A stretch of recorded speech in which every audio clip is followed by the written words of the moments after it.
নলবাৰীৰ এখন বিদ্যালয়ক উচ্চ প্ৰশংসা মুখ্যমন্ত্ৰীৰ টুইটাৰত প্ৰশংসা মুখ্যমন্ত্ৰী ডক্টৰ হিমন্ত বিশ্ব শৰ্মাৰ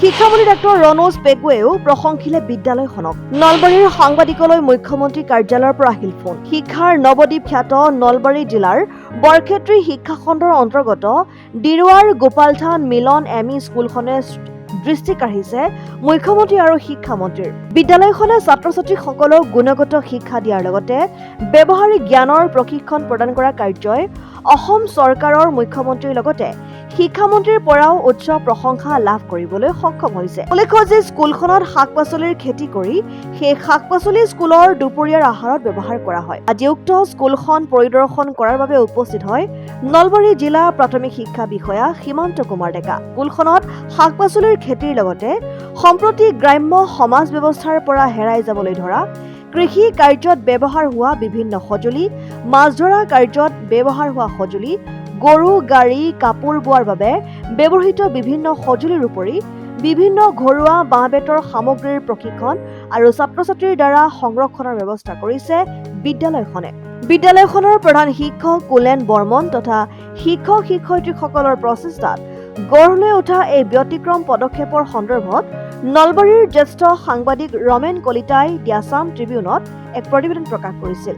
আছাম ট্ৰিবিউনত প্ৰতিবেদন প্ৰকাশ পোৱাত মুখ্যমন্ত্ৰী কাৰ্যালয়ে সাংবাদিক ৰমেন কলিতাৰ সৈতে যোগাযোগ কৰি আছাম ট্ৰিবিউনত প্ৰকাশ পোৱা প্ৰতিবেদনখন মুখ্যমন্ত্ৰীয়ে গুৰুত্ব সহকাৰে লোৱা বুলি জনায়। ইফালে মুখ্যমন্ত্ৰীয়ে সাংবাদিক ৰমেন কলিতাৰ বাতৰিটো টুইট কৰি সকলোকে নলবাৰী ডিৰুৱাৰ উক্ত বিদ্যালয়খনে গ্ৰহণ কৰা পদক্ষেপক অনুসৰণ কৰিবলৈ আহ্বান জনায়। একেদৰে শিক্ষামন্ত্ৰী ৰণোজ পেগুৱেও বিদ্যালয়খনৰ এনে পদক্ষেপৰ প্ৰশংসা লয়।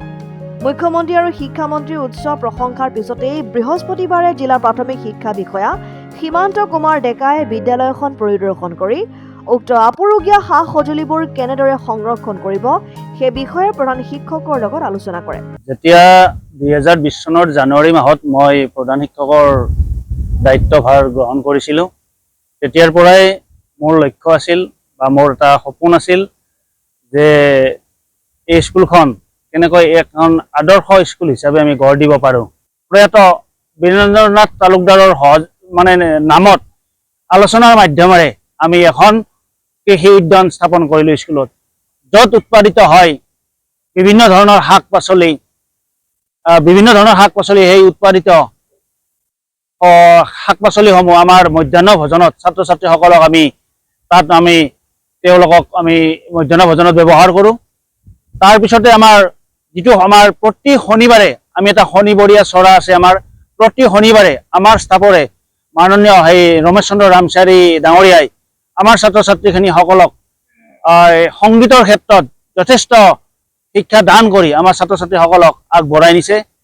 আৰু আমাৰ এই সোণাৰাম দাস এজন চহা খেতিয়ক হাজিৰা কৰা মানুহ, তেখেতৰ যিটো আমাৰ সংগ্ৰহালয়লৈ বস্তু আগবঢ়ালে, এনে ক্ষেত্ৰত তেখেতৰ যিটো মহানুভৱতাক আমি সন্মান যাচিছোঁ। আমাৰ শিক্ষক গোটৰ পৰা আমি তেখেতক স্কুল তৰফৰ পৰা আমি কৃতজ্ঞতা যাচিছোঁ, ধন্যবাদ যাচিছোঁ। News desk report, Assam time.